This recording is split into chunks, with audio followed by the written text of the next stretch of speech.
Bueno, bienvenidas y bienvenidos a nuestro ciclo del mes de octubre de charlas sobre estudios críticos animales organizado por el Instituto Latinoamericano de Estudios Críticos Animales. En el día de hoy nos acompaña Brigitte Parada Rincón. Brigitte es profesional en Filosofía y Letras de la Universidad de La Salle y también es magíster summa cum laude en Filosofía por la Universidad Santo Tomás de aquí de Colombia. Y bueno, en el día de hoy, Brigitte tiene preparada una charla titulada Del veganismo a la liberación animal, que fundamentalmente tiene como punto de partida su libro, producto de su investigación de la maestría en filosofía en la Universidad Santo Tomás, su libro titulado Ética y liberación animal. Particularmente les recomiendo del libro, en lo que respecta a la charla de Brigitte, les recomiendo del libro los capítulos Veganismos, Solución o Problema y el capítulo Liberación Animal. Brigitte, muchas gracias por acompañarnos el día de hoy. Tienes la palabra. Muchas gracias, buenas tardes a todos, a todas. Me da mucha alegría estar acompañada de los seres que más amo y principalmente de la persona que me invita a esta charla, Iván Darío, quien fue pues realmente el marco teórico de esa investigación. Para mí es un honor poder compartir este momento con Iván, poder dialogar estos temas que pues en mucho tiempo de mi vida han generado una reflexión importante, la reflexión sobre la relación y el trato que tenemos hacia los otros seres que habitan el planeta, especialmente la relación que podemos construir con los animales. Como ya lo expresó Iván, esta investigación fue un fruto de mi maestría, la maestría en filosofía latinoamericana, un tema muy controversial para la academia, eh, una investigación que fue negada más de 2 veces, pero pues que finalmente tuvo un producto que es el texto, una publicación que también me ha generado mucha felicidad al saber que muchas personas que lo han leído no solamente se quedaron con los conceptos del libro, sino que también llegaron a preguntarse por su relación con los animales y optaron por la posibilidad de tener un trato cuidadoso, respetuoso y un poco menos consumista respecto a los animales y a todas las formas de explotación animal. En esta ocasión les voy a hablar prácticamente de los dos últimos capítulos. Son pues 3 apartados que contiene el libro. La primera parte nos enseña o les presento prácticamente los principios éticos respecto hacia el trato de los animales. En la segunda parte me centro en el veganismo y el movimiento de los derechos animales y finalmente una propuesta desde la filosofía de la liberación y desde la filosofía latinoamericana, una propuesta con el ánimo de crear mejores puentes de comunicación y de pronto un activismo un poco más acertado, una propuesta que intenta enriquecer el veganismo y el movimiento en general, pero partiendo obviamente de unos cuestionamientos y de unas críticas hacia las formas en las que se ha manifestado el veganismo, voy a decirlo de algún modo, en Colombia. La referencia que tengo fue una investigación que se hizo entre los años 2015 y 2017 y pues en ese momento estaba muy activa dentro del movimiento en Bogotá y pues pude como visualizar, percibir ciertas cosas que me hicieron cuestionar el ser vegana en ese momento y cómo pues estaba, si realmente ese veganismo estaba generando una trascendencia, un cambio más allá de simplemente cambiar mi dieta o simplemente cambiar algunas actitudes o algunas cuestiones en mis hábitos diarios. Por eso hoy vamos a hablar qué es esto del veganismo, cómo podemos trascender el veganismo, no quedarnos como en una ideología que pues a veces las ideologías nos pueden también llevar algunos sesgos y cómo podemos superar ese veganismo y lograr una auténtica liberación animal. Y ese animal, en comillas, ya lo explicaré más adelante, tiene obviamente su sentido, su intención, hablar de ese animal de ese modo.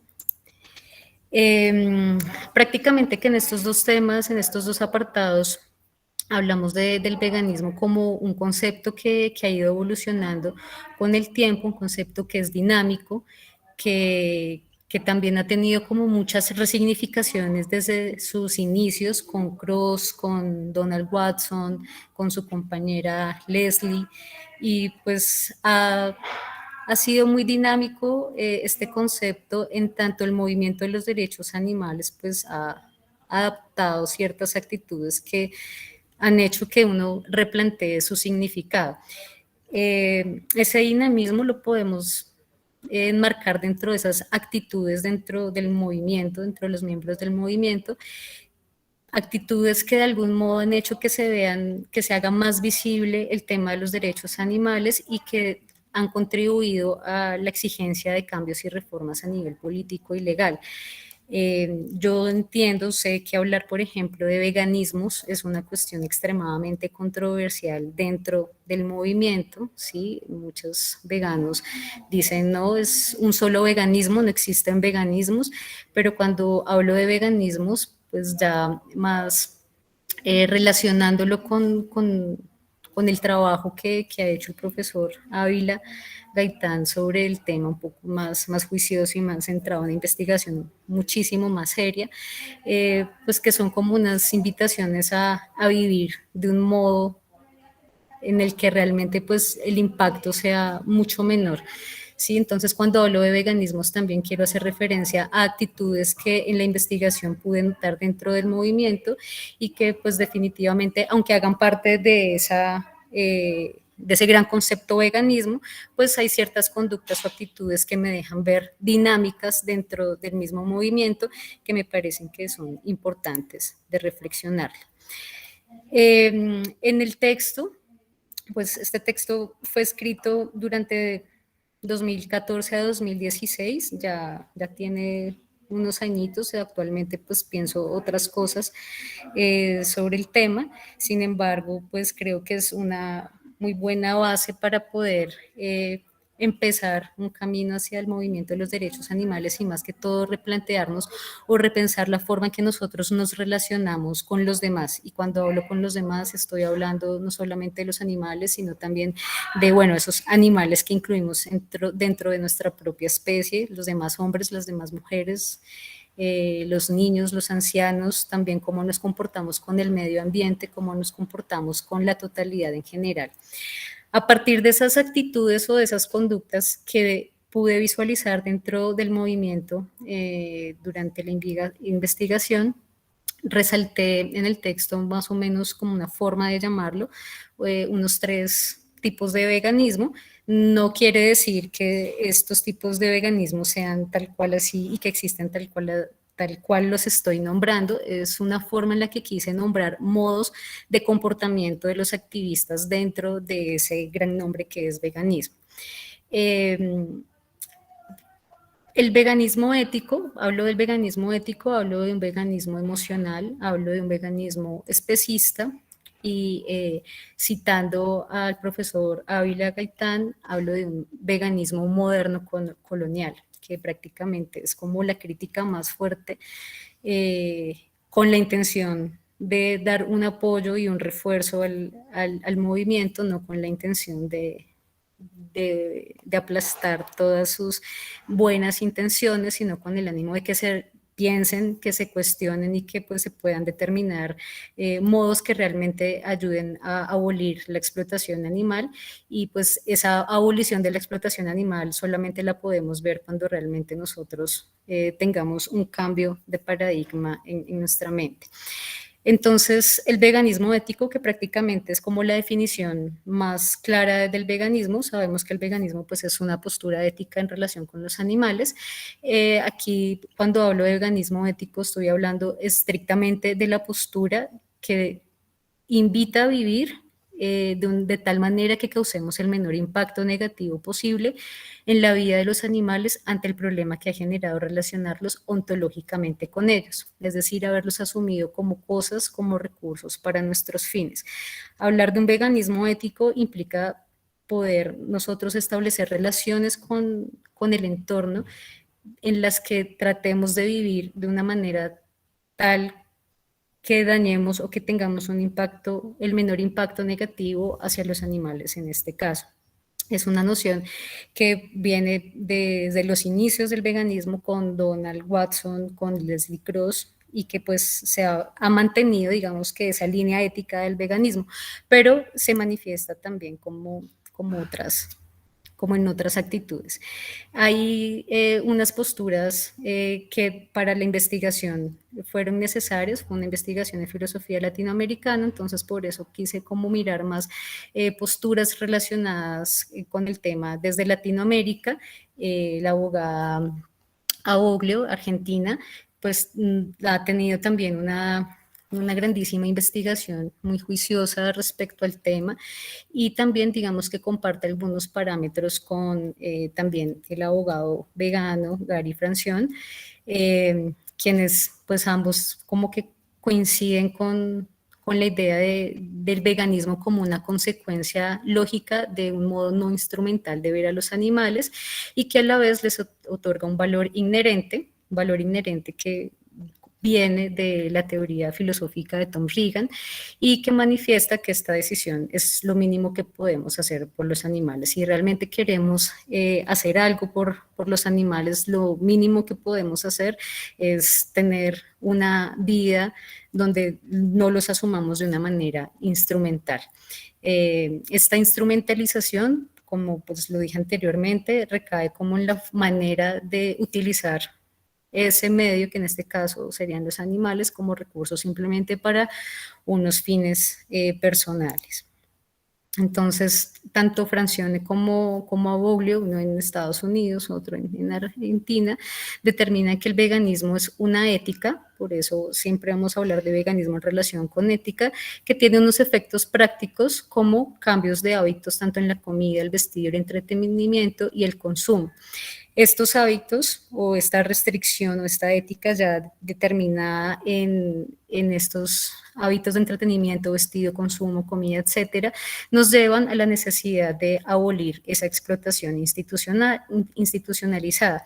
Digamos que la palabra o la explotación institucionalizada es algo que ya noto en este dinamismo del concepto veganismo, que es algo que viene más que todo reciente, hablar de explotación institucionalizada. Antes pues se hablaba como de una explotación en general, pero cuando hablamos pues de esa explotación institucionalizada, lo dice Francione, es prácticamente la explotación que está legalizada y que por ser legal de algún modo no se cuestiona, ¿cierto? Entonces los criaderos, los circos, el entretenimiento, etcétera, que aparecen sin más en nuestra vida cotidiana y pues que poco se cuestiona. Cuando nosotros reconocemos que este tipo de explotación institucionalizada realmente es una forma de oprimir, es una forma de llevar a esos otros sujetos, a esos animales, a una vida pues que es un martirio y un sufrimiento constante para esos animales. Cuando reconocemos esa necesidad de abolir ese tipo de sufrimiento, digamos que tanto Aboglio como Francione nos llevan a pensar que ese sería como el camino de la liberación animal. Sin embargo, cuando hablamos de liberación animal, es importante saber a qué nos referimos con liberación, o simplemente liberar a los animales, abrir jaulas, rescatarlos, ya significa un acto de liberación. Entonces, esa es como la cuestión que el libro quiere presentar, invitar a ver realmente si hay una liberación animal dentro del movimiento del veganismo. Cuando estamos dentro de un movimiento o estamos como tan metidos en una ideología o en un ismo, creo que es importante siempre estar cuestionando nuestras prácticas, nuestros quehaceres, nuestras formas de ser en ese movimiento. ¿Sí? Si es un movimiento que realmente nos está identificando, pues es importante saber también que esa identidad siempre también es dinámica y que es necesario cuestionar cada cosa que hacemos dentro de un movimiento.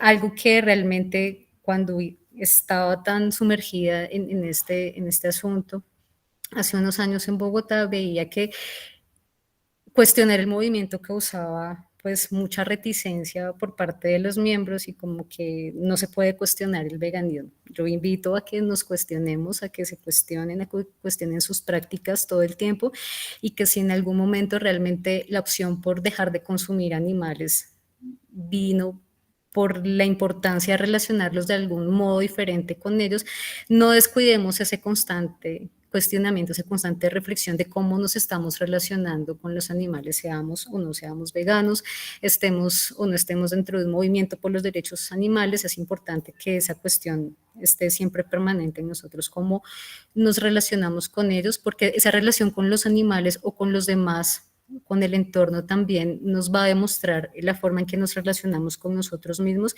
y de ahí de pronto la comprensión de quiénes somos nosotros y de quiénes son los animales. Entonces, este cuestionamiento va dirigido a la necesidad de pensar si el camino legal propuesto por los defensores abolicionistas conduce realmente a la erradicación de la explotación o si el hecho de reconocerlos como parte de una comunidad moral lleva a que los animales dejen de ser explotados. Es decir, no es suficiente con que los reconozcamos como en una comunidad moral, es necesario, es un paso que se tiene que dar, incluso muchos países ya lo han dado, un reconocimiento moral, legal, etcétera, pero la idea, si realmente es la explotación, la abolición de la explotación institucionalizada, si realmente pues esas formas están llevando a una regulación o que simplemente pues aparezca en un documento legal que los animales son seres sintientes, pero si realmente más allá de eso hay un cambio. Por ejemplo, en Colombia hace ya algunos años se cambió se hizo como una reforma y salió una ley donde ya los animales no solamente se concebían como bienes inmuebles, ¿cómo es que es la palabra? Bienes Semovientes. semovientes, exactamente, como bienes semovientes, sino que ya pasó a la categoría de ser seres sintientes. Entonces, claro, en el papel tenemos el cambio, tenemos que ya hay como un avance, ¿cierto? Pero en la práctica, ¿qué ha pasado con ese decreto, con esa ley, con eso que se firmó y que dice que los animales son ahora seres sintientes?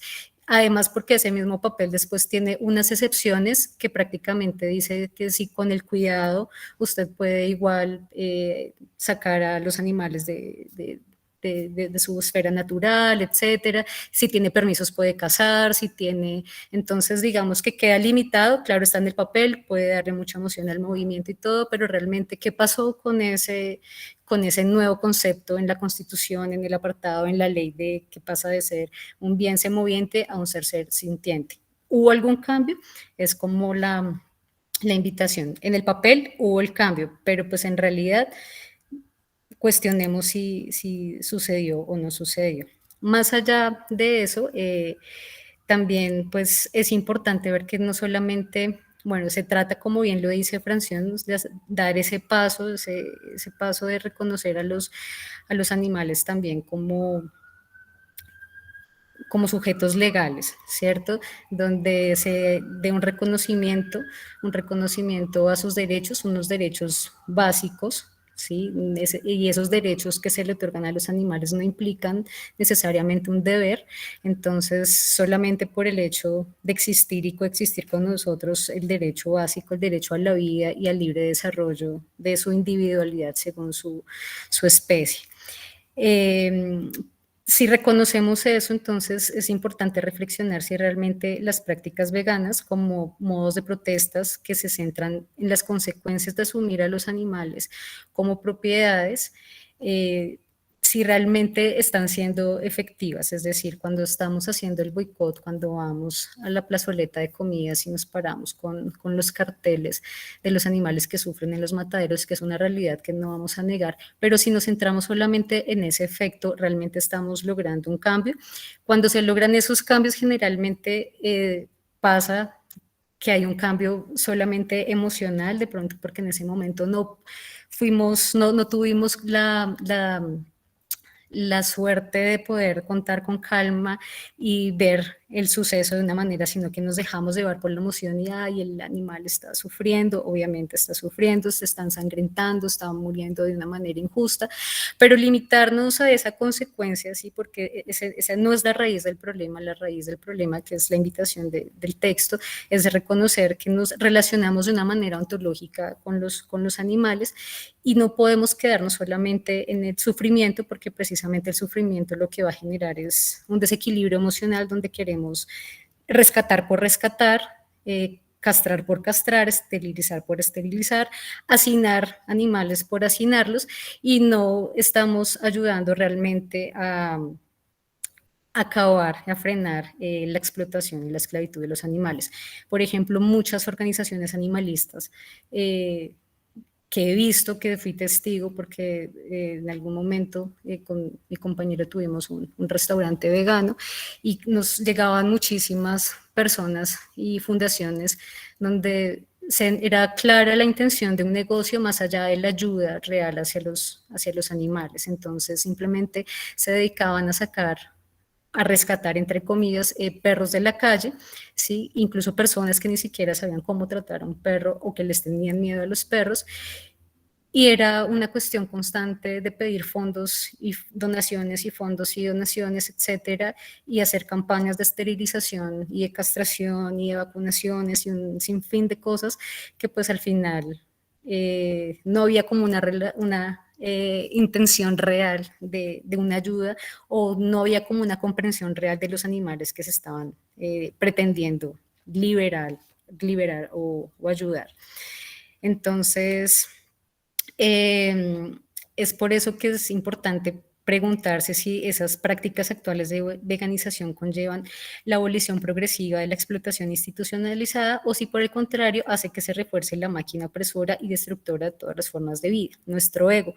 ¿Por qué hago esta aclaración? Porque al final pareciera que hay un afán por veganizar a toda costa, por veganizar, ¿sí? Por tener más sustitutos de productos de origen animal, llenarnos de una cantidad de cosas con etiqueta vegan, con etiqueta friendly, ¿sí? Pero pues más allá de eso, no veo que haya una abolición de la explotación animal. Por el contrario, creo que se desvió la mirada y ahora la importancia es ser vegano y cómo ser un buen vegano, cómo estar dentro de la panacea de los veganos, figurar en redes sociales que se está ayudando a los animales, en fin, pero pues en realidad, más allá de ese ego y de esa persona que se está asumiendo como vegana y como liberacionista, ¿qué está pasando realmente allá afuera? ¿Se liberan? ¿Se acabó la explotación? ¿Se siguió sí, se acabó con esa situación o sigue igual? Claro, cambió la persona, cambió sus modos de comer, de consumir, pero ¿qué pasó con el problema? ¿Se erradicó? Es la invitación que pasa con eso. En el restaurante incluso tuvimos la oportunidad de tener clientes que nos cuestionaban por qué nos usábamos sustitutos de carnes y nos decían que habían, o sea, que habían carnes que hasta incluso carnes vegetales que cuando se mordía todavía le salía la sangre, ¿sí? Entonces, pues es curioso que, pues que un vegano añore la forma en que a la carne le salga la sangre, ¿cierto? Entonces, ¿qué pasa? O sea, de verdad lo estamos haciendo o por nosotros o por los animales porque nos importa o qué pasa ahí. Por eso es que hablo de la emoción como reacción, o sea, nos estamos moviendo solo por parámetros enteramente emocionales, enteramente reactivos, ¿sí? Pero muy poco cuestionables, muy poco comprensibles. Entonces, la invitación es que dejemos un poco esa emoción, esas ganas. Claro, hay muchas injusticias, no solamente los animales, claro, hay animales que tienen una vida peor, pero también yo he visto y soy testigo de que hay animales que tienen una vida mucho mejor que muchos niños, por ejemplo. Entonces, no todos los animales entran en esta consideración y por eso es que el veganismo finalmente que quiere abarcar toda la vida animal realmente o el interés o lo que me da la investigación es que el veganismo se ha de centrar sobre la explotación institucionalizada. En este sentido, emoción igual a reacción, el veganismo como opera hoy en día es un fin de veganizar a toda costa, incluso a los animales mismos, cuestión que personalmente no la comparto, y pues de este modo pues no logra resolver el problema de cómo se tratan a los animales y cómo pensamos a los animales. El hecho de que los animales estén en un plato o en un matadero, más allá de todo su proceso, lo que nos está mostrando es la forma en que nosotros nos estamos relacionando con ese otro. Como movimiento que lucha por el respeto de la vida animal, el veganismo debe superar su entramado meramente emocional y colonial. Es decir, no podemos quedarnos en el sufrimiento, sino que la invitación es repensar constantemente cómo nos estamos relacionando con esos animales. Por eso hay una invitación a superar ese veganismo y no quedarnos solamente en la emocionalidad y en el sentimentalismo, que lo único que nos hace llevar es a reformas dentro del ámbito legal, ¿sí? De pronto se pasa ya al extremo del bienestarismo y simplemente nos centramos en el sufrimiento como el único factor que determina la importancia de la vida de los animales. Que pues es debatible, ya muy debatible, y solamente quedarnos en el sufrimiento pues no va a generar un cambio mayor. También vemos que dentro del movimiento, aunque se critica mucho al especismo, también podemos caer en actitudes que son especistas dentro del movimiento, que también nos llevan a la misma pregunta: ¿de qué maneras nos estamos relacionando con los animales? Por eso es importante que nosotros interioricemos lo que cada uno comprende por animal, porque cada uno tiene como una noción diferente, si animal humano, animal no humano, animal como ánima, animal como diferente a racional, etcétera, cómo vemos a los animales en general, sin importar especie, y notar que si realmente queremos un cambio que nos involucre a todos, la solución está en cada uno de nosotros. Yo sé que la importancia del movimiento social pues genera unos cambios trascendentales dentro de las sociedades, pero creo que también es importante esa coherencia individual, esa forma en que nosotros, cada uno, logra relacionarse. También he visto modos de pronto irrespetuosos hacia los animales dentro del movimiento. Incluso hace poco tuvimos el escándalo del refugio de Peter Jung, donde había aparentemente una intención muy sana, muy bonita de querer ayudar a muchos animales, pero vimos que pues sus efectos fueron realmente especistas y pues muy tristes para los animales. Muchos de esos animales murieron, muchos de esos animales fueron comprados incluso, y pues afortunadamente se pudo hacer un traslado, pero eso, decidir sobre la vida de los animales y pensar que porque aún somos veganos podemos decidir sobre su vida, sobre su integridad, sobre su fisiología, sigue siendo un acto especista. En este sentido, pues la mejor manera que tenemos para fomentar ese cambio, obviamente, es parte del respeto, del diálogo y la adecuada comprensión de cada circunstancia. No reaccionar por reaccionar, sino no podemos estarle diciendo a las personas porque sí, asesinos. ¿Sí? Hay prácticas muy duras, pero también por lo menos en mi casa, mi familia, mis padres comen carne y no por eso yo pienso que son unos asesinos, son sus hábitos, son las maneras en las que la educación los ha llevado a, sí, pero estar atacando siempre a las personas por sus modos, cuando alguna vez nosotros también lo hicimos, creo que es necesario pensarlo. Además, teniendo en cuenta todas las injusticias que puede haber en el mundo y que quizá en algún momento una persona lo único que pueda comer en ese instante sea una parte de un animal. Entonces creo que hay también que pensar cómo nosotros estamos reaccionando hacia las otras personas una vez nos asumimos como veganos. Hay que comprender muchas cosas detrás de la forma en que nos relacionamos con los animales para poder juzgar una acción sin tener que tildarla dentro de una patología. La idea pues no es solamente centrarnos desde la perspectiva del sufrimiento, sino desde las infinitas repercusiones que trae para la vida en su totalidad. Sí, estamos hablando que no somos seres aislados, que no podemos comprendernos como seres independientes y solamente queremos relacionarlos con los animales. No podemos hacer eso, no podemos pretender una vida en que nuestra única relación sea con los animales y pretender que estamos en el paraíso sin comprender ni siquiera cómo viven los animales y cuál es la naturaleza de los animales. No podemos andar veganizando tampoco a los animales porque estamos desconociendo su naturaleza, porque estamos desconociendo principalmente su función dentro de este plano, que también es importante, y lo que deja ver eso es un desequilibrio un poco emocional y también allí de comprensión de que queremos liberar, ¿sí? Si estamos, porque los animales, un mundo ideal vegano. Esta es una forma de dominación, una forma en que nos relacionamos de manera dominante con los animales, y si realmente nosotros queremos hablar de compasión o queremos hablar de conceptos que se relacionan o valores universales, ¿sí? Pues tenemos que nosotros también hablar con compasión, hablar con comprensión, ser respetuosos, etcétera, y pues no estar, porque ese boicot creo que no llega, no tiene ningún sentido, esa forma de estar centrándonos en la violencia y generar más violencia, y a partir de la violencia, entonces sí, hay cosas que no podemos tolerar, pero no por eso nos vamos a poner en las mismas actitudes de los victimarios para defender nuestros ideales. Entonces, es una invitación constante a reflexionar y a ser coherentes con aquellos principios que nos invitan a obrar de forma que nuestras acciones afecten lo menos posible la vida y la integridad y la libertad de otros individuos.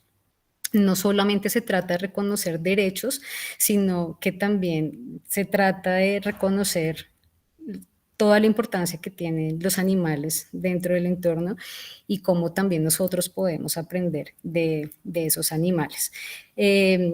Por eso es que aquí copio y cito textualmente al profesor Ávila, quien pues nos dice prácticamente que se ha vuelto como una utopía vegana, la idea de los derechos animales en relación con el veganismo, y pues que es importante cómo trascender ese veganismo moderno colonial, poder presentar o trascender ese concepto de sufrimiento, de sintiencia y de parámetros morales que determinan los derechos. Hay mucho más allá del sufrimiento en un animal, hay mucho más allá de su sintiencia y hay mucho más allá de poder hablar de sus derechos. Esta parte ya... Bueno, es importante replantearse la sintiencia como el único fundamento para poder hablar de los derechos animales. No se trata solamente de reconocerlos como seres sintientes a partir de argumentos científicos, sino como Anaí González también nos lo refiere, asumir la comunidad por venir en la apertura abismal de las singularidades, es decir, cada animal con su singularidad, cada hombre con su singularidad, cada mujer con su singularidad, y poder reconocernos dentro de esa comunidad abierta, dentro de esa comunidad que nos está mostrando la singularidad y la importancia que cada individuo, sin importar especie, humana, no humana, tiene en este plan. Entonces, aquí es cuando hablamos, entonces, ¿qué es eso de liberación? Cuando hablamos de liberación es simplemente sacar a las vacas del matadero y dejarlas a la suerte, llevarlas a un refugio, adoptar un perro y castrarlo para tenerlo encerrado en casa. ¿Qué significa eso de liberación? Aquí es cuando ya tomo algunas partes de la filosofía de la liberación latinoamericana, precisamente de Enrique Dussel, aunque no se centra en el término del animal como un otro, como un oprimido. David Nirbert y también el profesor Ávila en sus textos pues nos han otorgado esa conceptualización teórica donde se puede reconocer al animal como un otro, ¿sí? Ese otro que se le ha negado la alteridad, que se le ha negado la posibilidad de ser, de desarrollarse, que se le ha anulado toda posibilidad de autorrealización. Entonces, cuando hablamos de liberación animal, estamos hablando realmente de una forma en la que nosotros le proporcionamos a ese animal o a los animales o a los demás seres la posibilidad de autorrealizarse según su individualidad, según su especie, según sus condiciones. Disponer de la vida, del cuerpo, la libertad, del desarrollo de cualquier individuo por razones que solo benefician los intereses de nuestro ego o de nuestra comunidad es una acción especista. Por eso es que de pronto difiere un poco, sé que es muy controversial, la cuestión de las castraciones y de las esterilizaciones con el argumento de otras vidas se salvarán, estamos haciendo, ¿sí? No, si lo llevamos como a el mismo argumento al estadio de los animales humanos, podríamos entonces afirmar que para que no existan más niños abandonados, tendríamos que adoptarlos y castrarlos. O sea, es una pregunta que se me ocurre en este momento, si realmente la intención es que la gente no dé más en adopción a sus hijos, ¿sí? Entonces, además, esa acción pues repercute, creo que negativamente también en el desarrollo del animal, y la invitación es que si realmente nosotros queremos salvar a un animal, ayudar a un animal y queremos proporcionarle unas características de autorrealización, tenemos que tener una vida nosotros donde le podamos proporcionar eso. No vamos a adoptar a un perro porque voy a estar todo el día trabajando y en la noche está muy alterado, entonces como está alterado no sé qué hacer y lo más ideal es extirparle sus testículos. Si tú tienes un perro, tienes que tener una vida de acuerdo al perro porque esa es tu opción en este momento, salvarlo, llevarlo a paseo, darle la comida que necesita, el juego que necesita, la atención que necesita, y no simplemente sacarlo de un refugio y encerrarlo en tu casa y para que no se alteren los vecinos y no se altere nadie más, entonces castrarlo. ¿Realmente estamos ayudando ahí a un animal o simplemente salvamos un poquito nuestro ego y decimos, bueno, adopté un perro y estoy ayudando? Entonces, esa ayuda va un poquito más allá, no solamente de sacarlo del refugio, sino de darle a ese animal unas condiciones de vida que lo lleven a autorrealizarse como individuo de su especie. En este sentido, cuando hablamos de liberación animal, también ya lo decía Singer en su libro La liberación animal, no solamente estamos hablando de la liberación de esa especie, sino que estamos hablando de la liberación de nosotros mismos. Así pues, el movimiento de liberación indica la complejidad de una toma de conciencia sobre prejuicios latentes en nuestras actitudes, prejuicios que incluso están dentro del movimiento respecto a otros, por lo que la principal tarea del movimiento de liberación es ampliar un estado de conciencia moral en el que aquellos prejuicios se conviertan en el reconocimiento de que los animales son individuos y no cosas, y también reconocerlos siempre en su individualidad, sabiendo que son animales, sin tener que antropomorfizarlos, sin tener que asumir que se comportan realmente igual que nosotros, porque pues el lenguaje hace todas esas maravillas, asumir que los animales tienen algo de humanidad porque vemos algunas acciones o reacciones que son aparentemente humanas.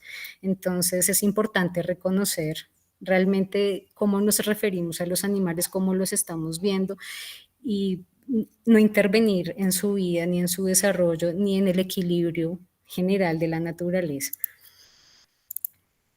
Desde este punto de vista, pues hablamos que ese animal o esa liberación animal pues se centra en ese otro, que es esa negación, esa persona que hemos negado, ese individuo que hemos negado, y ese proceso de liberación nos lleva primero a reconocer un rostro, ¿sí? Ya pues más hacia el lado de la alteridad, ya más hacia una reengambre levinasiana, donde podemos ver que ese rostro que ha sido negado nos está interpelando, nos está mostrando, ¿sí? nos está hablando, y por eso nos está reclamando cómo nosotros hemos ejercido un estricto control biopolítico que de alguna manera ha anulado su potencial de vida.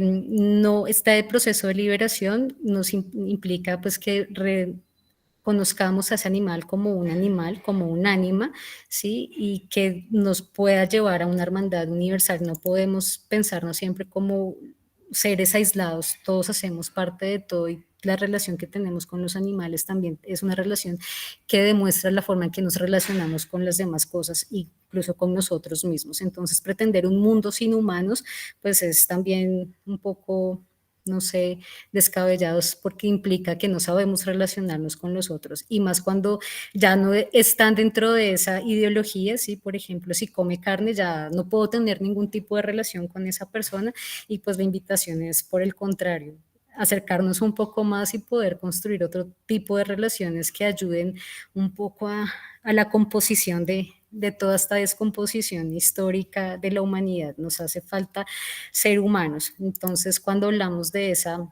liberación animal, estoy hablando, y ese animal entre comillas, estoy hablando precisamente de esa revelación que el animal me presenta y que me lleva a trascender ese sistema vigente y totalizante, que me permite poner en cuestión lo dado, es decir, lo que hemos asumido y creído, nuestros prejuicios, actitudes latentes hacia los animales, como el hecho de pensar que por no ser humanos no pueden sentir, pensar, razonar o desarrollarse libremente como individuos de su especie.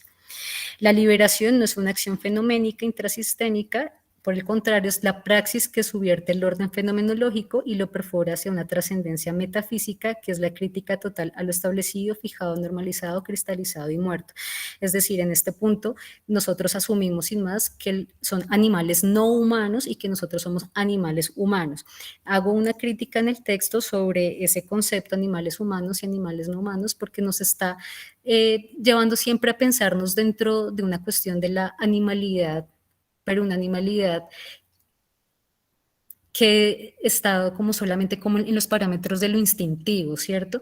Pero no vamos más allá de lo que es un ánima, de lo que puede ser un alma, como lo explica Henry Salt en su texto Los derechos de los animales, donde hay que ver más allá de que si pertenece o no pertenece a lo humano. Y también es importante nosotros cuestionarnos esa humanidad, ¿realmente somos humanos? ¿O a qué hacemos referencia cuando hablamos de humanos? Porque son conceptos que también vienen desde la colonización, ¿cierto? Entonces nos contraponemos con los animales. Los animales son los sin razón y también pues era una forma con la que se le caracterizaba a los nativos cuando llegaron los colonizadores acá, tienen pura semejanza de animales, ¿sí? Son sin razón, son salvajes, son instintivos, etcétera. Hay que civilizarlos, hay que humanizarlos. Esa fue como la indicación, la sugerencia. Entonces, por eso hago la invitación de no permanecer tanto en ese concepto de animales humanos o animales no humanos, sino que realmente nosotros podamos trascender esa animalidad que nos ha caracterizado y que hemos asumido también desde hace muchos siglos y que más bien podamos ser humanos, ¿sí? Ese ser humanos con guión, donde es una humanidad que nos está invitando siempre a la forma de ser humano, como lo decía Heidegger en Carta al Humanismo. Una forma en la que somos humanos es una forma de siempre vivir con el cuidado ante todas las formas de vida, el cuidado, ¿sí? Cuidar al otro, cuidar la naturaleza, cuidar los animales, cuidarme a mí mismo, etcétera. En este sentido, esa liberación animal nos está invitando de algún modo a ser humanos, ¿sí? A que dejemos de pensarnos siempre en la línea de los animales humanos y animales no humanos y que empecemos a ser humanos, que empecemos a obrar, a actuar, a transformar, a poner en movimiento, a hacer que realmente esa autodeterminación y ese desarrollo sea efectivo, que haya una autorrealización en todos los campos, que realmente haya un proceso de humanización y no de un ser acabado. Un ser humano es como lo presentamos acá, una constante acción, ¿cierto? No es un ser acabado, es un ser que se está formando y que se está transformando cada vez más a partir de una cualidad de estar siendo siempre con el otro y con lo demás.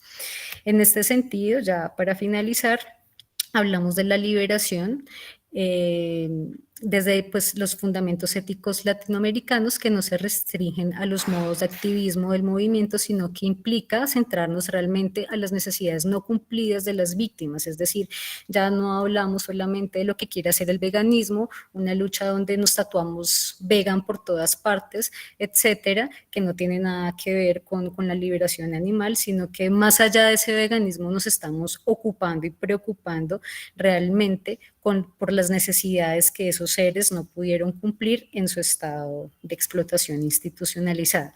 En este sentido, según la filosofía de la liberación, quien reconoce que las víctimas no se pueden reproducir, desarrollar su vida ni participar en la discusión de lo que los afecta directamente, tiene que hacer dos cosas, esencialmente son los dos pasos que propone Enrique Dussel para lograr una auténtica liberación, y es primero deconstruir normas, acciones, instituciones o estructuras, incluso deconstruir el mismo veganismo, que han hecho que asumamos a los animales como cosas hasta el punto de explotarlos e impedir que se desarrollen como individuos, lo que implicaría abandonar ese entramado moderno colonial que predomina en nuestra mentalidad respecto a los animales.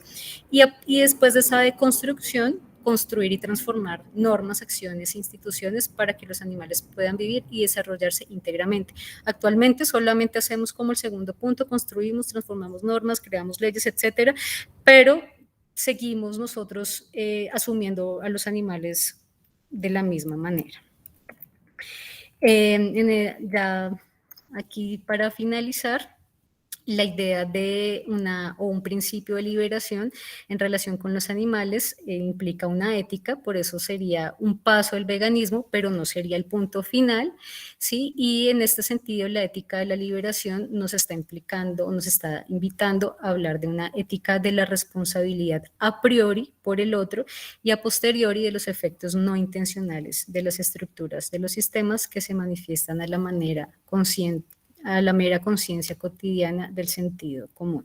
Es decir, tenemos que trascender esas otras esferas donde nosotros decimos que no intencionalmente afectamos a los animales, y es la invitación entonces a cambiar ciertos modos de producción, de consumismo, etcétera, que pues están llevando a la autodestrucción de la vida en general, incluida la de los animales. Aquí pues me sumo a la propuesta del profesor Rincón sobre la importancia de la transformación y la creación de un nuevo orden a partir de una praxis de liberación que nos implica una autolimitación y una autorregulación desde los modos propios de consumir. Entonces yo creo que por tiempo quedo ahí. Si tienen alguna pregunta, alguna duda. Muchísimas gracias, Brigitte, por tu presentación, una presentación bastante completa. Yo quisiera hacer una intervención bastante breve antes de darle la palabra a las personas que quieran intervenir. Quisiera decir algunas cosas sobre, por supuesto, sobre tu presentación, pero también sobre el libro como tal, sobre los capítulos particularmente del libro que tú trabajaste aquí a lo largo de la charla. Antes de entrar en materia, de referirme a los capítulos del libro como tales, quisiera mencionar una cosita sobre la ley 1771 del 2016, que fue la que aquí en Colombia precisamente modificó el Código Civil para que los animales fueran considerados no meras propiedades, sino también seres sintientes. Y bueno, la precisión aquí o el comentario respecto a esto es que en primer lugar, el Código Civil se modificó, como acabo de decir, y efectivamente los animales son considerados como seres sintientes, pero eso no significó, no implicó que se levantara su estatus de propiedad, su estatus de cosa. Entonces, básicamente lo que dice el Código Civil es que los animales son seres sintientes, pero que son cosas sintientes. Son seres sintientes, pero a su vez son cosas. Si no fuesen cosas, si no fuesen propiedades, pues básicamente, por ejemplo, toda la ganadería se acabaría de tajo, ¿no? Estaría inmediatamente prohibida. Y esto es importante, pues, ponerlo de manifiesto, precisarlo, porque más allá de la sintiencia, lo que algunos autores y autoras, como por ejemplo Gary Francione, destacan, es que lo importante no es como tal reconocer la sintiencia, sino ante todo levantar el estatus de propiedad. Por supuesto, eso normalmente va asociado con un reconocimiento de la sintiencia, pero el reconocimiento de la sintiencia no es suficiente ni tampoco es lo fundamental. Lo fundamental es que cese el estatus de propiedad, se levante el estatus de propiedad que tienen los animales hoy en día y que tienen los animales hoy en día en todos los estados del mundo. Es decir, no hay ningún estado en el que los animales no sean propiedades al día de hoy. Los pasos que se han dado en la dirección a que quizás dejen de ser propiedades es que se empiecen a reconocer como seres sintientes, pero repito, eso no es suficiente. Ahora, ¿qué es lo que implicaría en términos de una perspectiva abolicionista el reconocimiento de que los animales no son meras propiedades y por lo tanto cierto reconocimiento de una subjetividad animal, de los animales como sujetos y no meros objetos.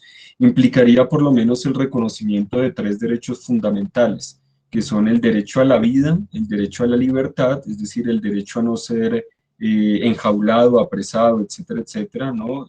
Injustamente, y el derecho a la integridad física y yo diría también mental. Esos son los derechos fundamentales que tendrían los animales de ser reconocidos como sujetos y ya no como objetos, es decir, una vez se levante el estatus de propiedad que convierte a animales, como dice Francione, en esclavos. En esclavos en el sentido de que la esclavitud se define internacionalmente como una relación instrumental con un ser que ha sido objetivado. Entonces, ese es el primer comentario en términos de la cuestión de la sintiencia, que era más una precisión y algo que quería compartir en este espacio.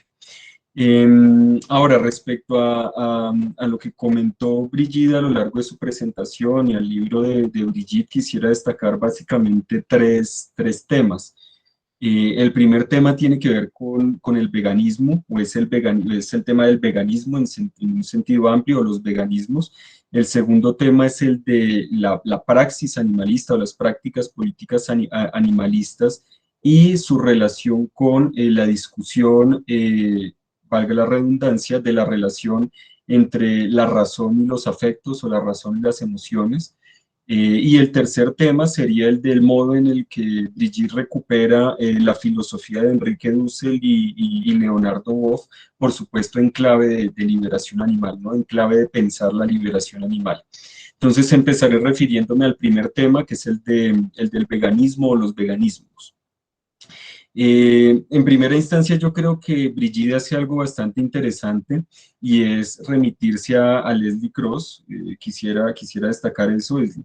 Bueno, Leslie Cross escribe un texto que se titula In Search of Veganism en 1949 y ese texto es recuperado a su vez por el texto de Brigitte, por Brigitte, y y allí se dice algo clave. Bueno, en primer lugar me parece importante el gesto de hablar de Leslie Cross, de Cross, no solo de Donald Watson, porque a menudo cuando se intenta hacer esta pequeña historia del concepto de veganismo, nos referimos, incluso yo he hecho eso, nos referimos sobre todo a Donald Watson y no hablamos de Leslie Cross y de otras personas bueno, que para la época estaban pensando también el concepto de veganismo.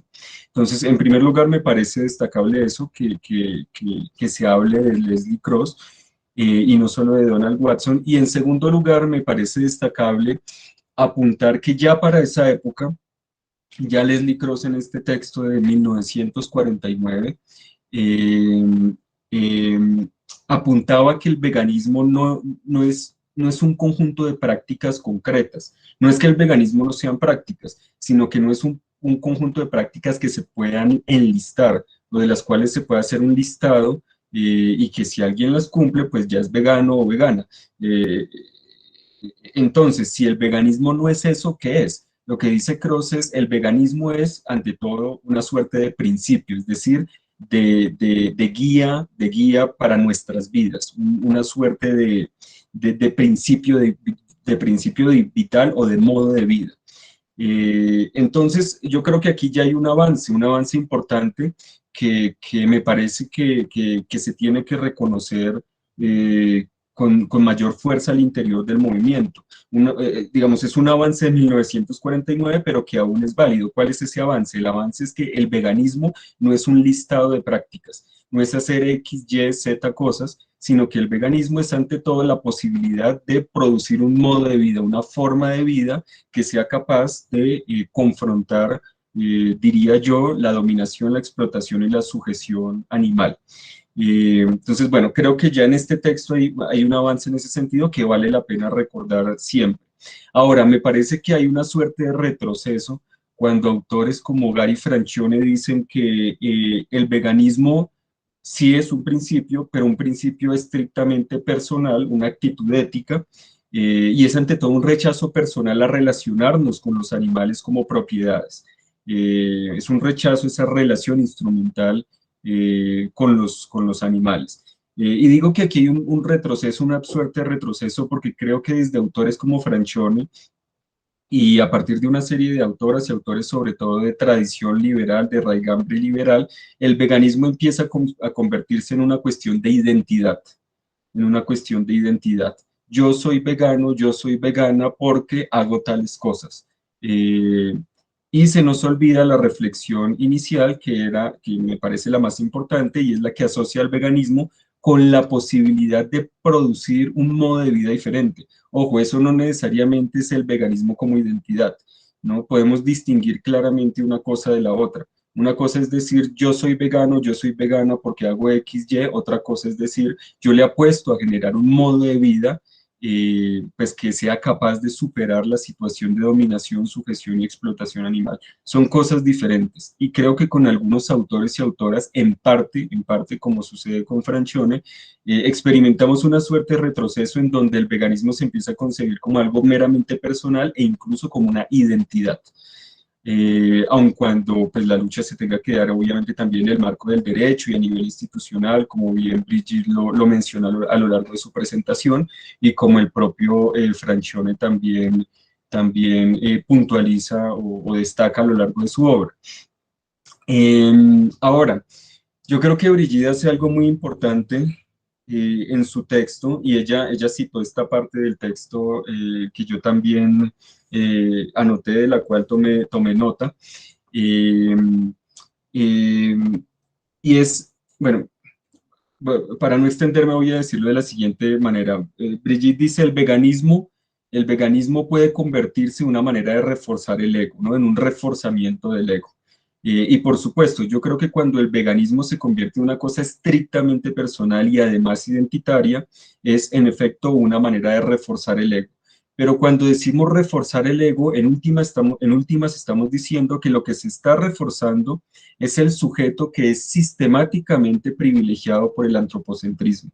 eh, por el antropocentrismo y por la máquina especista antropocéntrica. Eh, ¿Por qué? Porque si uno entiende, bueno, esta es la manera en que yo lo entiendo además, si uno entiende el especismo como todo un orden tecnológico, biológico, físico, que implica determinadas formas de sociabilidad y socialización, y que es un orden además que produce y reproduce sistemáticamente la dominación animal, la explotación animal y la sujeción animal. Si uno entiende que el especismo es eso, esa cosa tan compleja que se despliega a partir de una serie, o que se despliega en una serie de dispositivos como las granjas tradicionales e industriales, los bioterios, los circos, los zoológicos, etcétera, etcétera, pero que también atraviesan nuestras formas de sentir, de comunicarnos, nuestras formas de conocimiento, la manera obviamente de alimentarnos, de vestirnos, etcétera, etcétera. Si uno entiende que el especismo es esa cosa tan compleja, eh, lo que está en el centro del especismo y lo que se privilegia en últimas no es a seres humanos concretos, obviamente sí también, pero lo que se privilegia ante todo es un ideal de humanidad que nadie alcanza, un ideal de hombre con H mayúscula que nadie alcanza, ¿no? Que es el hombre blanco, propietario, corporalmente íntegro, etcétera, etcétera, etcétera, ¿no? Heterosexual, en fin. Y si ese hombre que está sistemáticamente, ese ideal de hombre que nadie alcanza en sentido estricto, que está sistemáticamente privilegiado por el especismo, el funcionamiento del orden especista. Si algo tiene ese hombre de particular, es, si algo tiene ese hombre de particular es que se concibe como una fuerza eminentemente creadora y soberana, ¿no? Ese hombre es soberano, ese hombre piensa por sí mismo, decide por sí mismo, ¿no? Toma sus propias decisiones en contraposición con lo que haría, con lo que pasaría con lo no humano en general, ¿no? Con aquello que no es hombre con H mayúscula en general, que simplemente serían seres, como en el caso de los animales, y como bien apunta Derrida, serían seres reaccionales que reaccionan pero que no responden en sentido estricto. Serían seres caracterizados por una suerte de automatismo, Entonces serían una suerte de entidades pasivas dispuestas para la apropiación y no activas y por lo tanto no apropiadoras. Yo creo que ese es el punto fundamental. Cuando nos referimos al ego, nos referimos a algo que nos separa de los demás, de las demás, de lo demás y que nos permite su activa apropiación, por ende. Entonces, cuando Brigitte dice que el veganismo puede constituirse una manera de reforzar el ego, y yo agrego, puede hacerlo en la medida en que se considere una cuestión puramente personal e identitaria, lo que está diciendo es, ojo, ese veganismo así entendido es un veganismo profundamente especista. ¿Por qué? Porque conserva o reitera o repite una característica fundamental del hombre que se constituye como ideal normativo del especismo, que es activo, que trasciende el resto de la realidad, ¿no? Se distingue del resto de la realidad y que por lo tanto puede apropiarse para sus propios intereses, ¿no? Deseos, satisfacciones, etcétera, etcétera. Entonces yo creo que esa parte es importantísima y tiene el potencial de acercar los estudios críticos animales, la teoría crítica en general, algunas filosofías no occidentales. Algunas filosofías no occidentales que, por supuesto, hablan de la disolución del ego y de llevar a cabo una serie de prácticas orientadas a eso, ¿no? A disolver el ego y que además autores como Heidegger, que Brigitte recupera en su texto, también recuperan, ¿no? Heidegger está muy al tanto de estas prácticas asociadas a filosofías no occidentales que son capaces de cuestionar de manera profunda el ego. En Heidegger sería además toda la discusión sobre el Dasein y el Dasman y eh, la Gelassenheit, y, en fin, bueno, pero bueno, eh, simplemente quería destacar esa cuestión.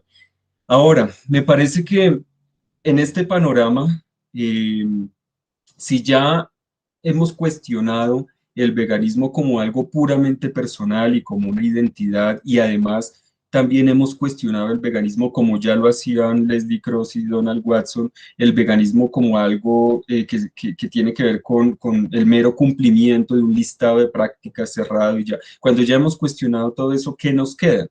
Pues lo que yo digo, y aquí pues quisiera poner a discutir mi propuesta con lo que plantea Brigitte, lo que yo digo es lo que nos quedan son los veganismos, y los veganismos no son otra cosa que una serie de prácticas multisituadas que emergen aquí y allá y que tienen la capacidad de confrontar y de constituir alternativas en términos de la constitución de formas de vida eh, alternativas al funcionamiento del especismo antropocéntrico, que produce y reproduce sistemáticamente la dominación animal.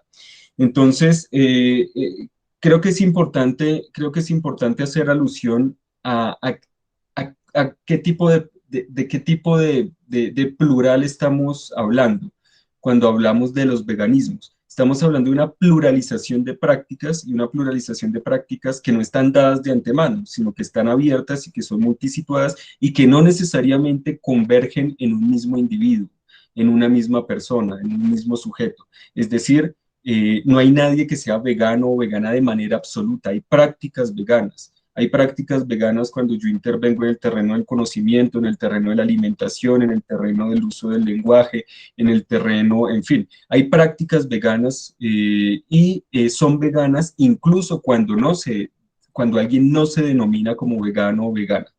Entonces yo creo, o por lo menos esto es lo que propongo, que debe haber un paso adicional, no solo quedarnos en la crítica al veganismo como una mera identidad o como algo personal, sino entender que además las prácticas veganas son prácticas que se despliegan incluso cuando alguien no se reconoce como vegano o vegana. Y que la meta de las prácticas veganas es la de constituir formas de vida que involucren humanos, pero también no humanos. Y cuando hablo de no humanos, hablo de animales, de cosas, de ecosistemas enteros, formas de vida capaces de rebasar, de poner en jaque el funcionamiento de la máquina especista occidental. Eh, bueno, eso con relación a la cuestión del veganismo o los veganismos.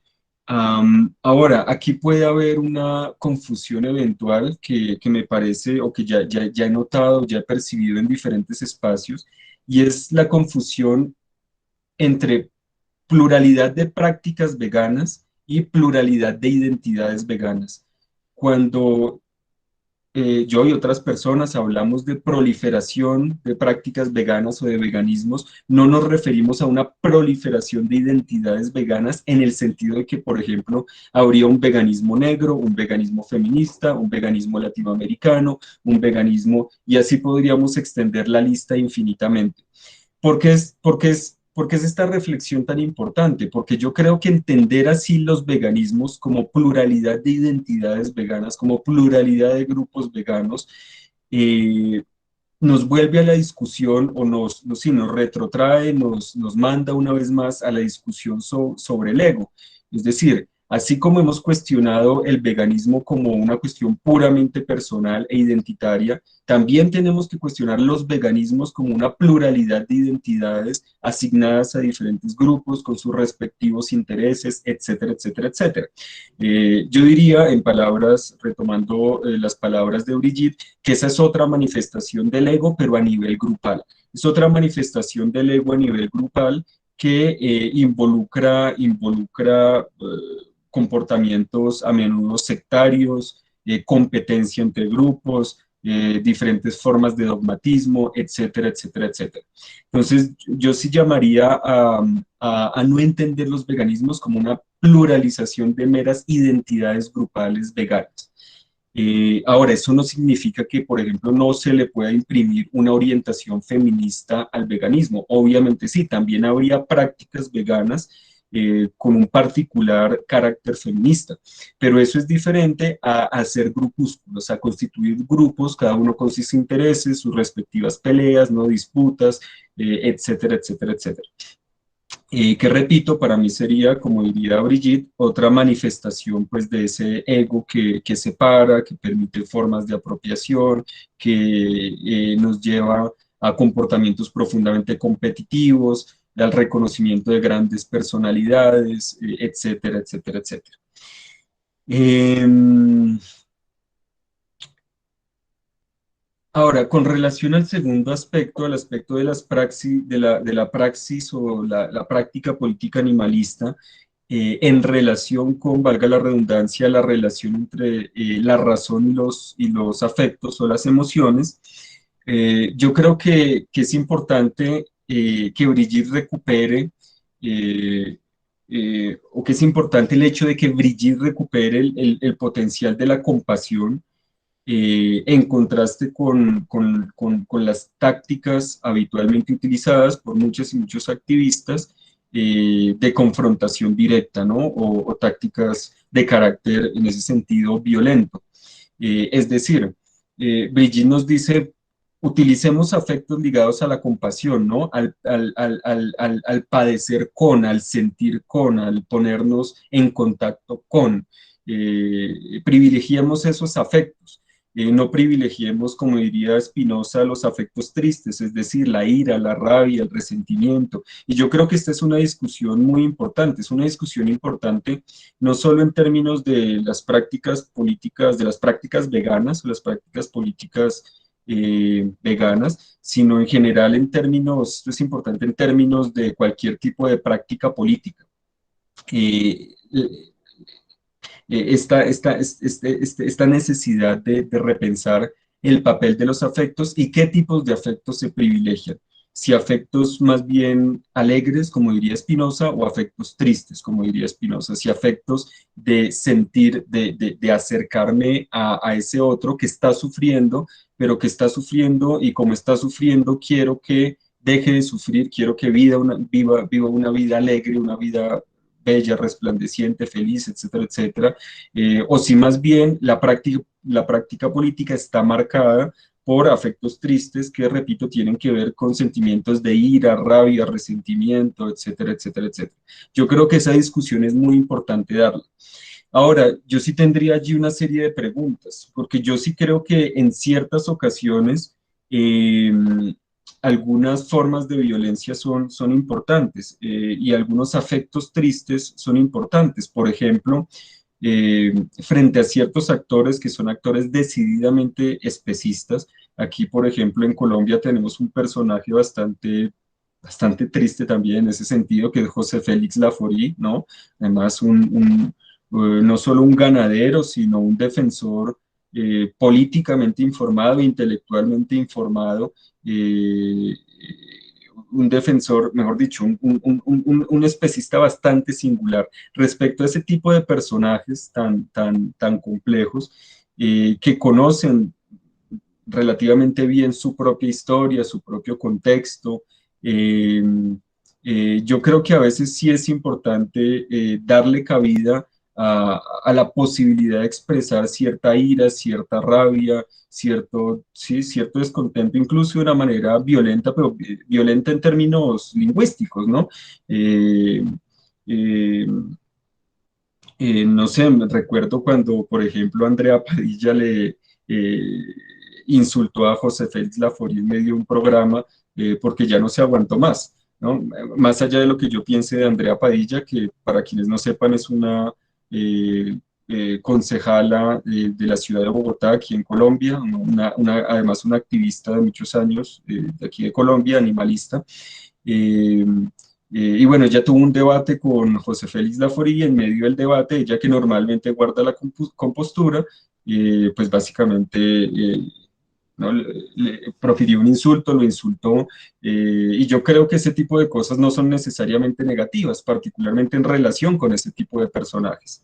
Entonces yo sí creo que hay que darle cabida también a ciertas formas de violencia simbólica, violencia lingüística, ciertas formas de violencia, porque la pretensión de eliminar todo tipo de violencia creo que también es profundamente violenta. Creo que puede llegar a ser profundamente violenta en la medida en que implica represión y en la medida en que implica a veces conformismo y sumisión. No estoy diciendo que eso sea lo que plantee Brigitte, por supuesto, obviamente no, eh, pero sí quisiera por lo menos dejar planteada esa discusión, que me parece pues que es una discusión en todo caso abierta. Am, ahora, hay algo más importante aún aquí que también señala Brigitte, y es que es necesario no quedarnos en la mera compasión, en el sentir con o el padecer con, o no quedarnos, como dice ella misma también en su libro, en reacciones o respuestas de carácter fundamentalmente emocional, sino que eso tiene que ir acompañado de una comprensión de los entramados relacionales e históricos pues que nos posibilita entender por qué ciertos sujetos actúan como actúan, ¿no? Que es algo que también destacó Gida aquí en su presentación.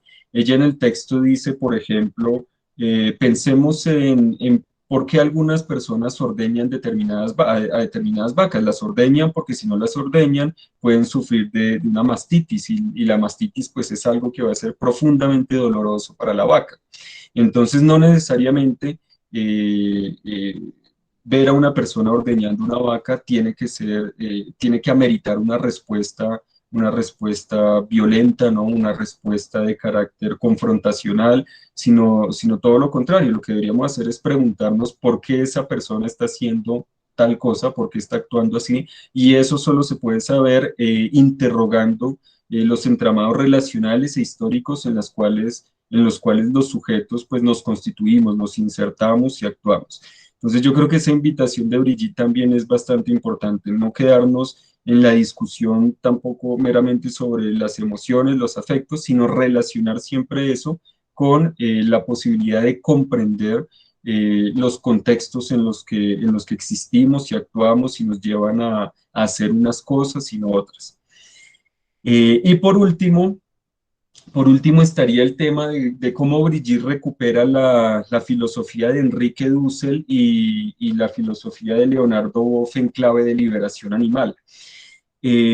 Aquí tengo varios comentarios porque creo que es algo particularmente interesante.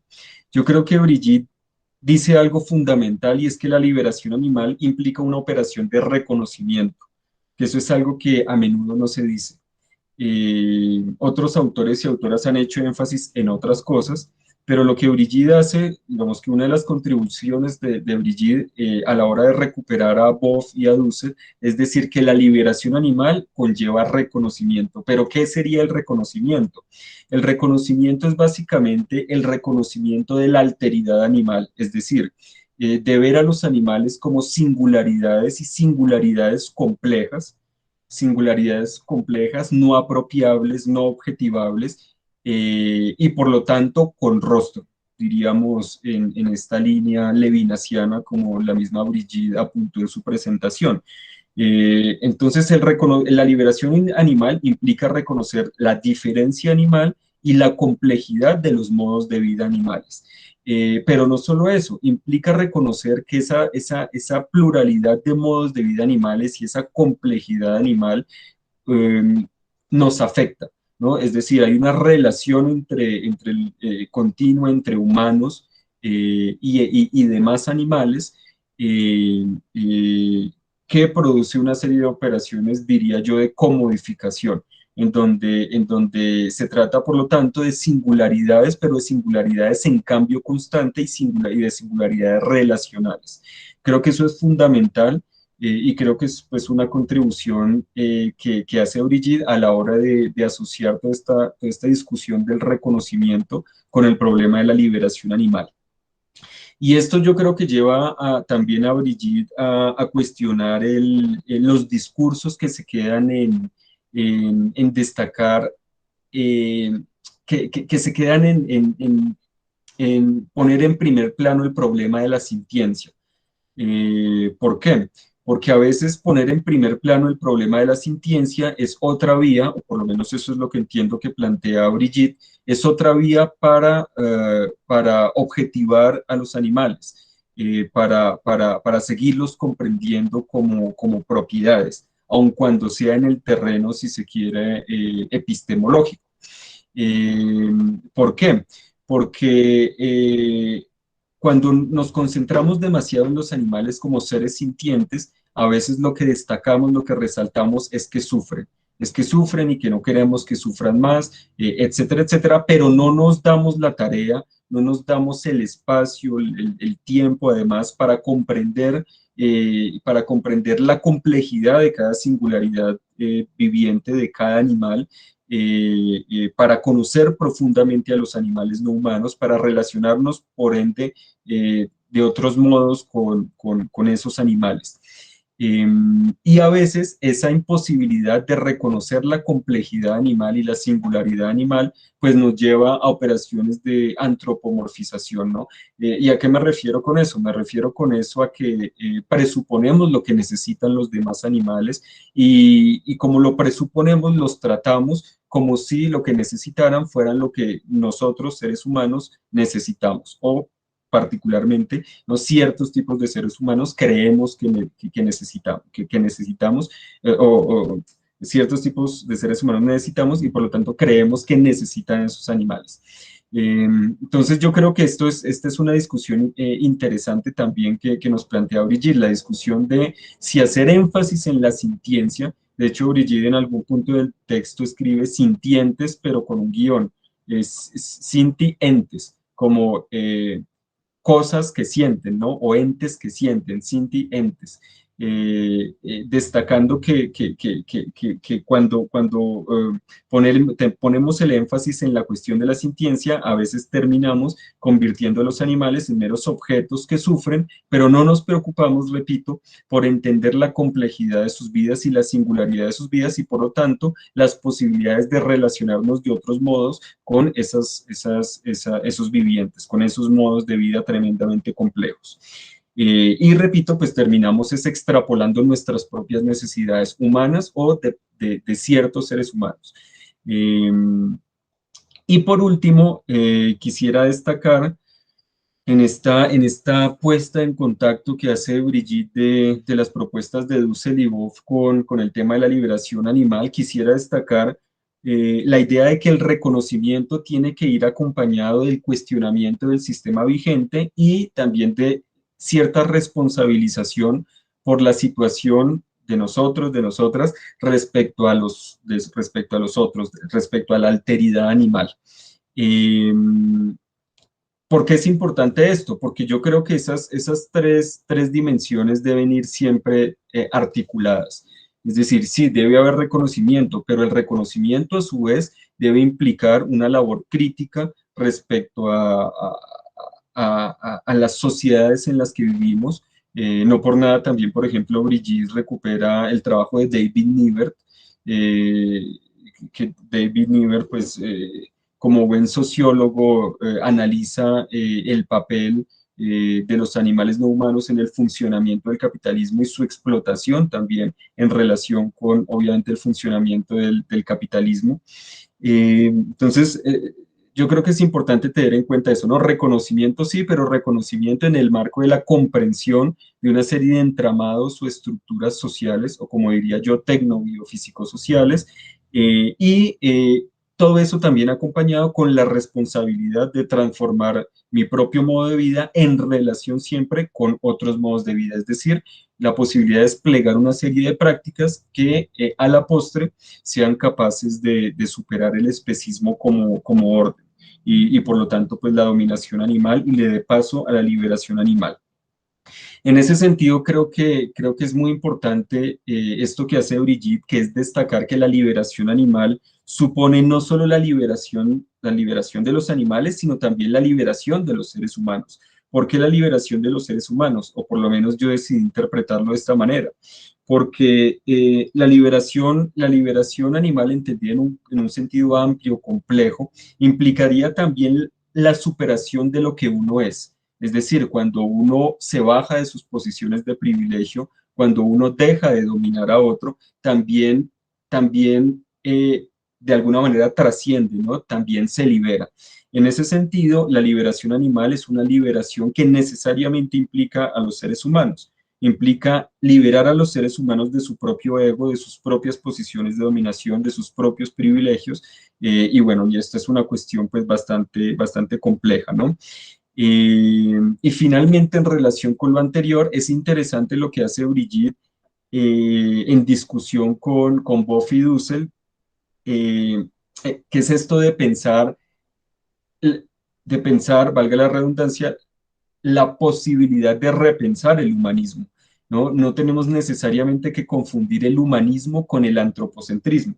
Y esta creo que es una discusión que se está dando y que se tiene que seguir dando en el marco de los estudios críticos animales. La discusión de si solo hay un humanismo o hay diferentes tipos de humanismo, qué se entiende por humanismo, etcétera, etcétera, etcétera.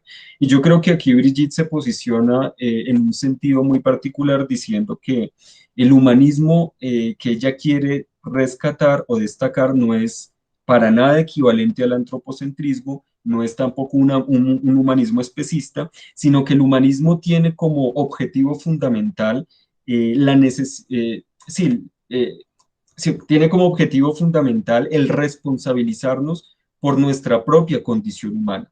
Y eso creo que es crucial y es una manera bastante bonita de redefinir el humanismo, ¿no? Ya que hemos sido constituidos como humanos, construidos como humanos, educados como humanos, ya que tenemos en ese sentido una condición humana, tenemos que hacernos responsables de esa condición humana.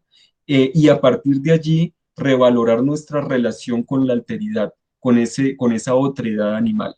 Y revalorar esa relación, transformar esa relación a partir de una serie de prácticas políticas que cuestionen el orden establecido, pero también estableciendo nuevas relaciones de cuidado, de apoyo mutuo, que involucren no solo al otro animal, a esas singularidades vivientes que son los animales, sino que también involucren a la naturaleza entera, ¿no? De ahí que sea una propuesta pues, que yo llamaría en términos amplios ecosófica, una propuesta ecosófica, recuperando el concepto particularmente de Félix Guattari. Bueno, Brigitte, muchas gracias nuevamente. Esos son mis comentarios generales a tu presentación y a tu texto. Eh, y bueno, les doy la palabra a las personas que, que se pudieron, que afortunadamente se lograron conectar el día de hoy. No sé, Lilibet, Ana Valeria, Ana José, María Teresa, eh, las personas de Boluzón, Alba, Aleida, Germán. No sé si tengan algún comentario, pregunta, felicitación.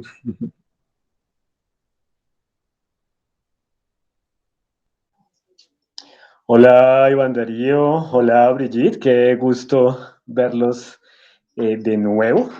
Sí tuvimos unos inconvenientes para entrar por esta cuestión de la caída de Facebook, solamente tenía la información del código por ahí, por eso nos demoramos y que nos sentimos mucho como haber entrado solamente hacia el final. Pero pues creo que los aportes que hace Brigitte siempre son muy pertinentes. Eh, Brigitte pues estuvo también en algún encuentro que hicimos de pensamiento y acción por el fin del especismo. Y sí creemos que es necesario para el movimiento en general y para todos los que nos estamos pensando de pronto desde maneras o desde perspectivas diferentes al veganismo, digamos, como única alternativa o única posición de resolución de todo este problema que implica el especismo, justamente como un orden, que empecemos también como a cuestionar y a mirar esto de manera más profunda, que logremos sí, visibilizar cómo las alternativas son muchísimo más complejas, más profundas y que nos ponga también a actuar como en consonancia con eso. Superar, digamos, el veganismo como única respuesta, que evidentemente es una parte fundamental de la respuesta, pero no la respuesta absoluta, pues creemos que es fundamental y sobre todo que se posicione muy bien o se conceptualice muy bien qué es aquello de la liberación animal, qué sería lo que implica la liberación animal y una pregunta que nosotros también planteamos en algún momento, ¿qué implica el fin del especismo? Cómo desde diferentes ópticas podemos ver este problema mucho más complejo y dependiendo, digamos, de esas interpretaciones, dar una respuesta ya en la parte de la acción, en la parte que nos corresponde, en esa construcción de alternativas, en esa construcción de mundos diferentes, mundos posibles, donde los demás animales pues no sean propiedades, no sean esclavos y no sean unos sujetos que consideramos inferiores porque sí, porque no son como somos nosotros los animales humanos. Sí, muchas gracias. Sí, de igual forma a las dos personas que escuchamos que intervinieron, a Iván Darío y a Juliet. Y, o sea, más que todo porque siempre las actividades o más las intervenciones que realizan, yo las siento más como a manera de seguir cuestionándonos a nosotros mismos, cómo es que estamos realizando nuestro activismo y seguir formándonos, seguir actualizándonos. Entonces, pues siempre los aportes, o sea, las veces que los hemos escuchado, han sido en verdad muy valiosas y muy enriquecedoras. Entonces, pues muchas gracias también por estos espacios y por esas intervenciones que han hecho y que hacen usualmente. Gracias. Muchas gracias a las personas de Boluzón. No sé si María Teresa quería decir algo, que ahorita levantó la mano, o fue por error.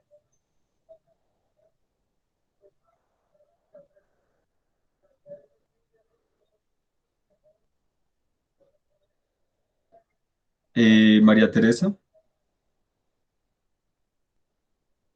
Bueno, antes de darle la palabra a Germán, quería hacer una pequeña reflexión sobre esto de las plataformas. Eh, el que estemos tan pocas personas en estos momentos conectadas, pues tiene que ver también con esta situación de oligopolio de las grandes plataformas que gestionan día a día nuestros datos, incluso nuestros datos más íntimos como Facebook, como WhatsApp, y bueno, y vemos que cuando fallan ellas, todo se empieza a descomponer, y creo que eso no puede ser así. Creo que es necesario, repito, repensar esta cuestión de las grandes plataformas, de estos grandes negocios que son las redes sociales y en general las plataformas informáticas. Y bueno, eso simplemente a manera de comentario. Eh, Germán, tienes la palabra. Germán, como que se le cayó la conexión a Germán también. Ah, no, Germán, ahí está.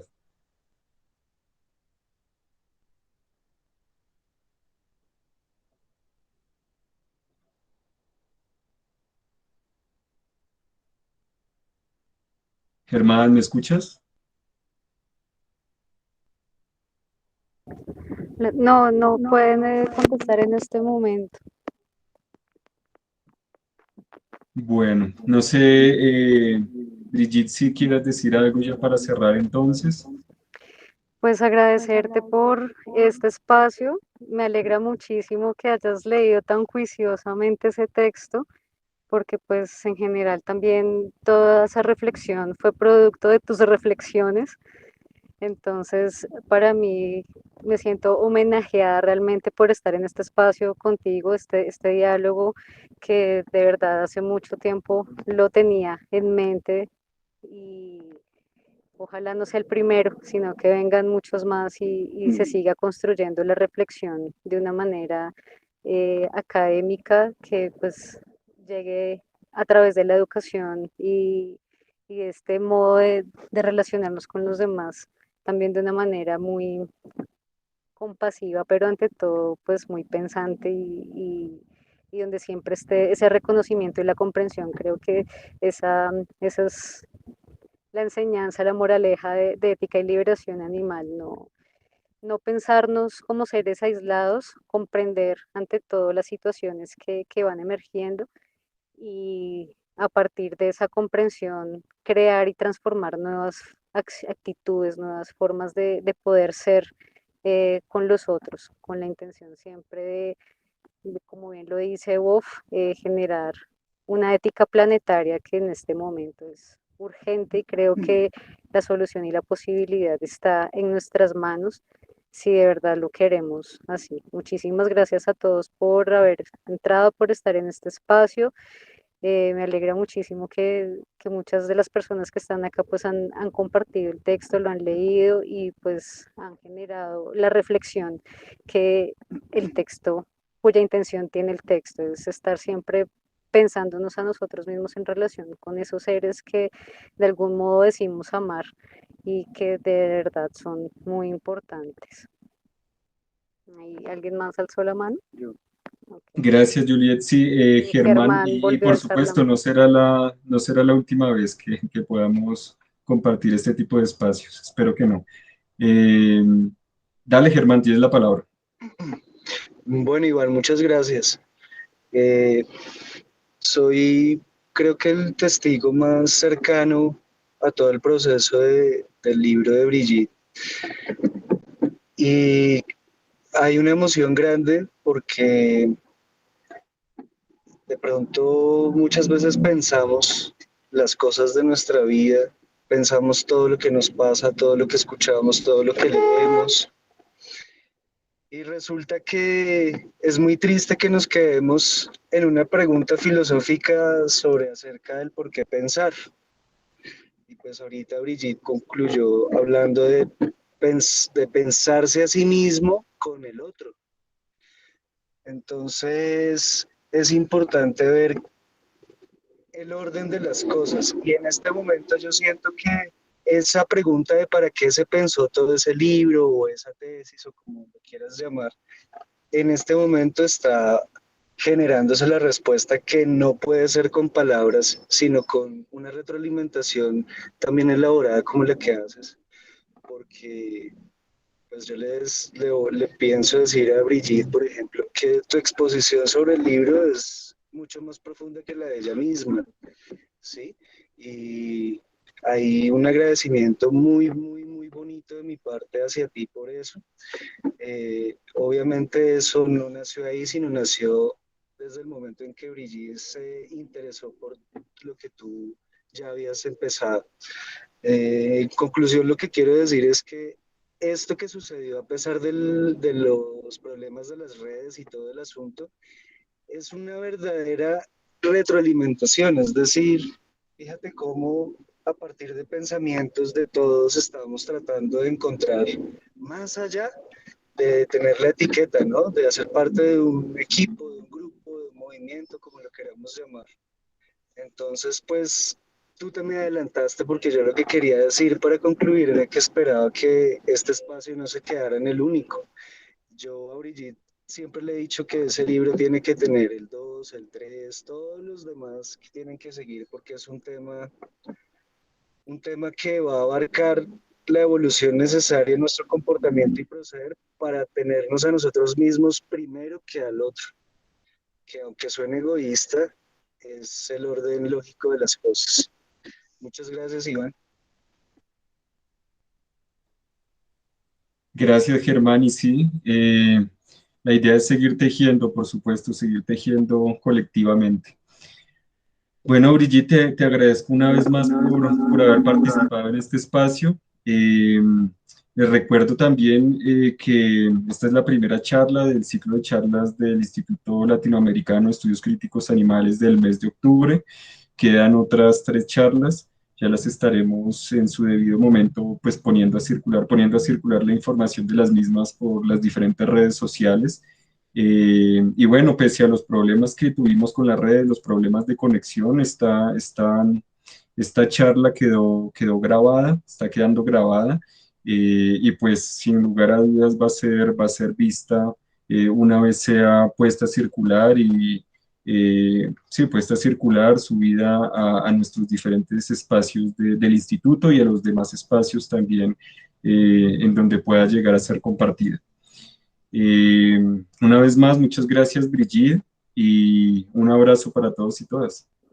Muchas Que estén gracias, muy bien. Iván, que tengas bonito día y seguimos en contacto. Un saludo especial para todos los participantes de esta charla y ahí me encuentran en redes y ojalá puedan acceder al libro y tener una reflexión más adelante con todos nuevamente. Brigitte, una pregunta, ¿dónde podemos conseguir el libro?